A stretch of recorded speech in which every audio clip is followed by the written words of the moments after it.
मसीह यीशु के जलाली और बाबरकत नाम में आप सबकी सलामती हो। उम्मीद करता हूं कि आप सब खैरियत से होंगे और यीशु मसीह में ब्लेस होंगे। आज के मैसेज का आगाज करने से पहले एक छोटी सी दुआ करते हैं और अपने मैसेज का आगाज करेंगे। मेहरबान खुदा, अपना जलाल जाहिर करना, अपनी कुदरत को नाज़िल करना, अपने कलाम के गहरे भेद हम पर नाज़िल करना, अपने कलाम के गहरे भेदों से आसूदा करना, हमारी जिंदगियों में अपनी कलाम की बरकत को नाज़िल करना, ताकि खुदावंद हम तुझ में बड़े तेरी शुक्रगुजारी करें और तेरे नाम को जलाल देने का बायस ठहरे। आज का कलाम हमारी जिंदगी में गहरी जड़ पकड़े और तेरी शुक्रगुजारी करें। यीशु मसीह नासरी के नाम में ये दुआ मांगते और पाते हैं, आमीन। आज का जो हमारा मैसेज है उसका अनवान जो है, उसका मजमून जो है वो है रूह का फल। इसके लिए बाइबल मुकद्दस में से हम देखेंगे गलतियों की कलीसिया के नाम पौलुस रसूल का खत और उसका 5वां बाब और 22 और 23वीं आयत। गलतियों की कलीसिया के नाम पौलुस रसूल का खत और उसका 5वां बाब और उसकी 22वीं और 23वीं आयत। यहां खुदावंद अपने कलाम में फरमाते हैं, मगर रूह का फल मोहब्बत, खुशी, इत्मीनान, तहम्मुल, मेहरबानी, नेकी, ईमानदारी है।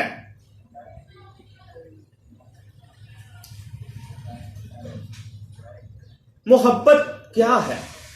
मोहब्बत कैसी है? मोहब्बत हमसे क्या चाहती है? मोहब्बत करने वाले इंसान की खूबियां क्या है?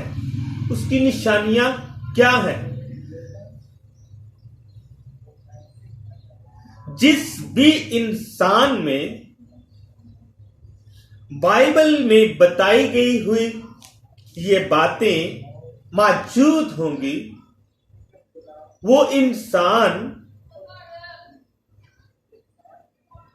रूह के फलों से भरा होगा। रूह के फल जो बाइबल मुकद्दस फरमाती है उस इंसान के अंदर मौजूद होंगे। जिस इंसान के अंदर ये बातें मौजूद हैं वो खुदा की रूह की कुदरत से सैर होगा, वो खुदा की रूह से मामूर होगा।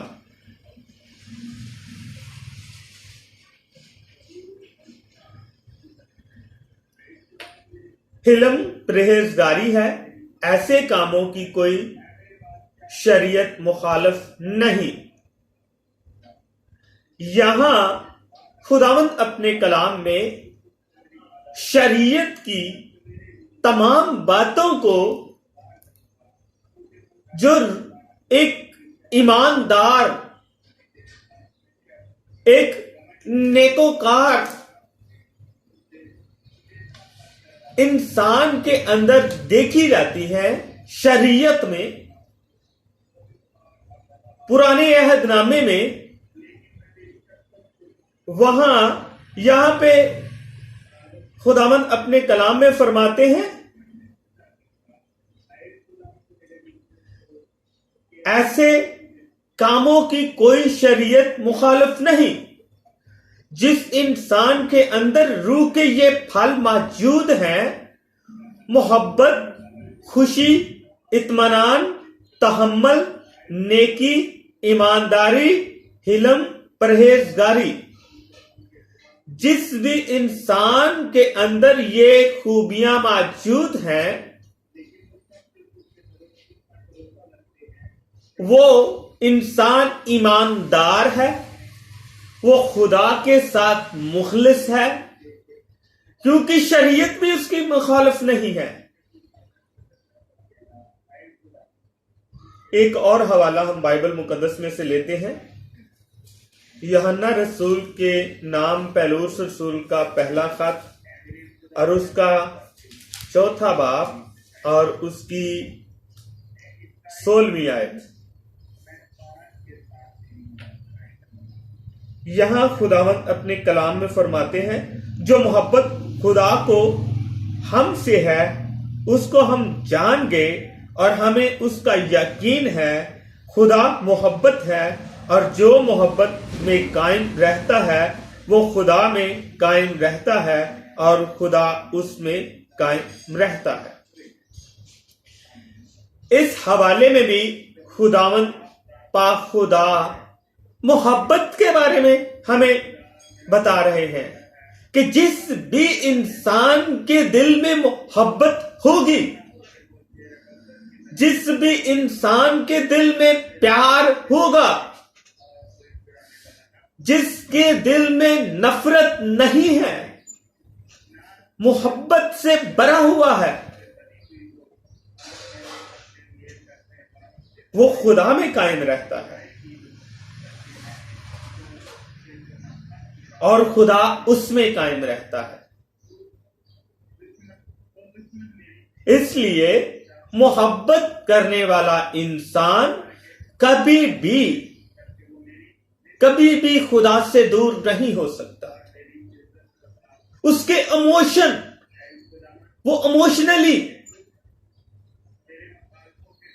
खुदा के साथ अटैच होगा। उसके अंदर कभी भी किसी के लिए हसद, नफरत, तकब्बर, गरूर, ये बातें हरगिज नहीं होंगी, क्योंकि वो खुदा से मोहब्बत करता है और खुदा उससे मोहब्बत करता है। और जिससे खुदा मोहब्बत करता है वो उस इंसान के अंदर ये खूबियां मौजूद होंगी कि वो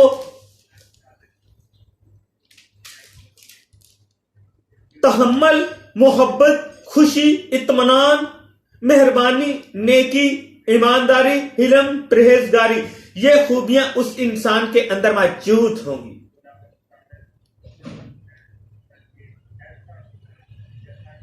और वो इंसान खुदाबंद यीशु मसीह में कायम होगा। एक और हवाला हम बाइबल मुकद्दस में से लेते हैं, पहला कुरिन्थियों और उसका 13वां बाब और उसकी 7वीं आयत। सब कुछ सह लेती है, सब कुछ यकीन करती है, सब बातों की उम्मीद रखती है, सब बातों की बर्दाश्त करती है। आप बाइबल मुकद्दस में से पहला कुरिन्थियों 13वां बाब पूरा पढ़िएगा।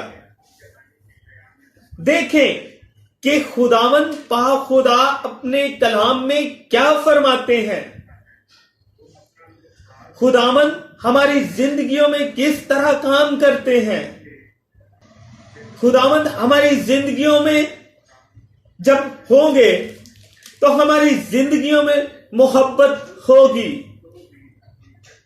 7वीं आयत में खुदावंद फरमाते हैं कि जिस इंसान के अंदर मोहब्बत होगी, जिसके अंदर प्यार होगा, जिसके अंदर खुदा मौजूद होगा, जिसके अंदर मोहब्बत होगी,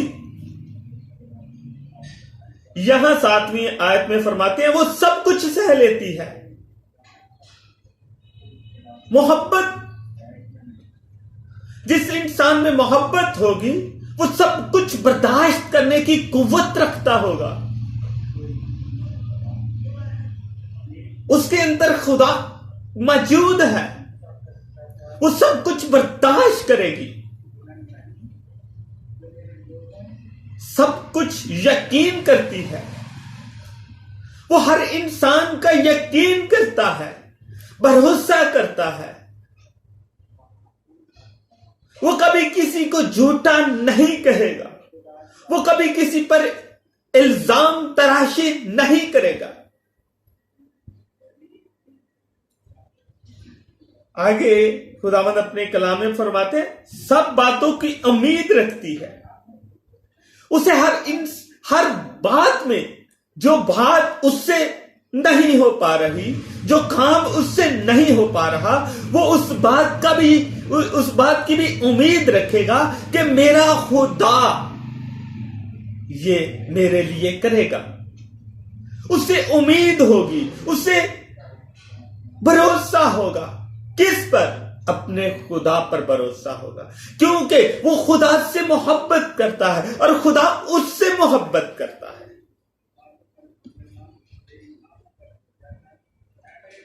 सब बातों की बर्दाश्त करती है। मोहब्बत हर इंसान में मौजूद है, लेकिन उसकी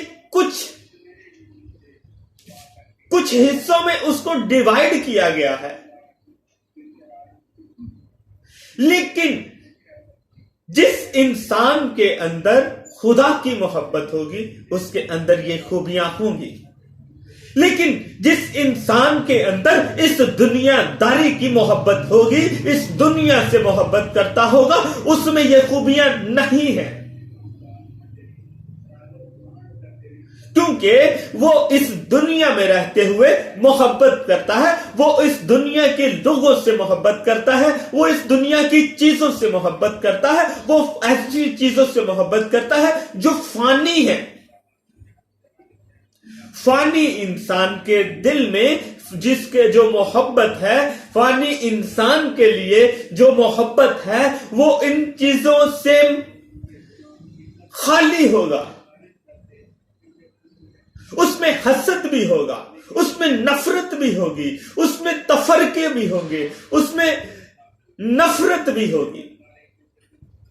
लेकिन जिस इंसान के दिल में खुदा की मोहब्बत होगी, जिस इंसान के अंदर खुदा बसता होगा, उस इंसान में ये खूबियां मौजूद होंगी,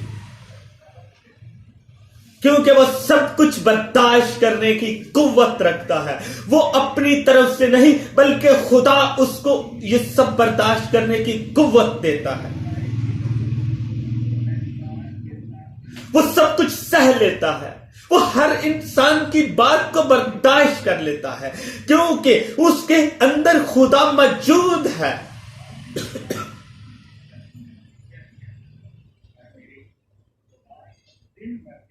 खुदा हमें अपनी मोहब्बत में कायम रहने की तौफीक दे। एक और हवाला हम बाइबल मुकद्दस में से लेते हैं। फिलिपियों की कलीसिया के नाम पहले रसूल का खत और उसका 4 बाब और उसकी 4 आयत। खुदा में हर वक्त खुश रहो, फिर कहता हूं खुश रहो। यहां खुदावंद अपने मोहब्बत रखने वालों से, अपने प्यार करने वालों से और जिनसे वो खुश है,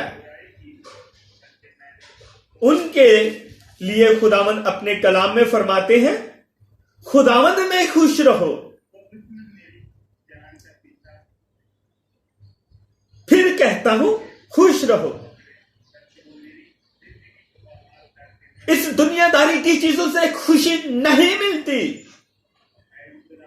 ये आरज़ी खुशी है, हमेशा की जिंदगी की खुशी जो हमें मिलती है, वो खुदामंद पाक खुदा से मिलती है। ये मेरी जिंदगी का अपना तजर्बा है। मैंने आज तक जिससे भी प्यार किया, इस दुनिया में रहते हुए, इस फानी दुनिया में रहते हुए, मैंने आज तक जिससे भी प्यार किया, जिसको भी दिल से लगाया, वो हमेशा मुझसे दूर ही गया। लेकिन मेरे दिल में खुदा की मोहब्बत है, वो मुझसे कभी दूर नहीं जाता, वो मुझसे कभी दूर नहीं होता। वो मुझसे प्यार करता है, वो मुझसे मोहब्बत करता है, वो मेरे साथ रहता है।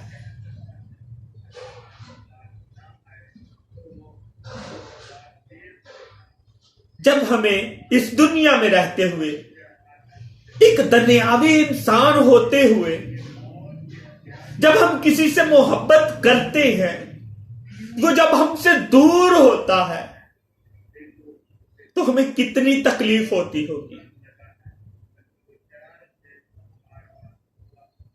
कभी किसी ने इस बात को नहीं देखा, कभी किसी ने इस बात को महसूस नहीं किया, लेकिन जब हम खुदा से मोहब्बत करते हैं, जब हम खुदा से प्यार करते हैं, जब हम खुदा के साथ वफादारी के साथ चलते हैं, तो वो हमसे मोहब्बत करता है। जब वो हमसे मोहब्बत करता है और जब हम उससे दूर होते हैं तो वो उसको कितनी तकलीफ होती होगी, तो उस वक्त उसको कितनी तकलीफ होती होगी। फिर वो जिस दुनिया के इंसान से या दुनिया की चीज से हम मोहब्बत करते हैं और अपने खुदा से दूर होते जाते हैं, तो वो खुदा हमारी जिंदगी से उस इंसान को, इस चीज को कुछ अरसे के लिए, कुछ वक्त के लिए हमसे दूर करता है, ताकि हम अपने खुदा की मोहब्बत को समझ सकें, उसके प्यार को समझ सकें, उसके लिए अपने अंदर मोहब्बत को दोबारा देख सके। आज हमें इस बात की जरूरत है कि हम खुदा के इन गहरे भेदों को समझने की कोशिश करें, खुदा के इन गहरे भेदों पर ध्यान लगाने की कोशिश करें। खुदा आज के इस जिंदा और जिंदगी बख्श कलाम के वसीला से मुझे और आप सबको बड़ी बरकत दे। आमीन।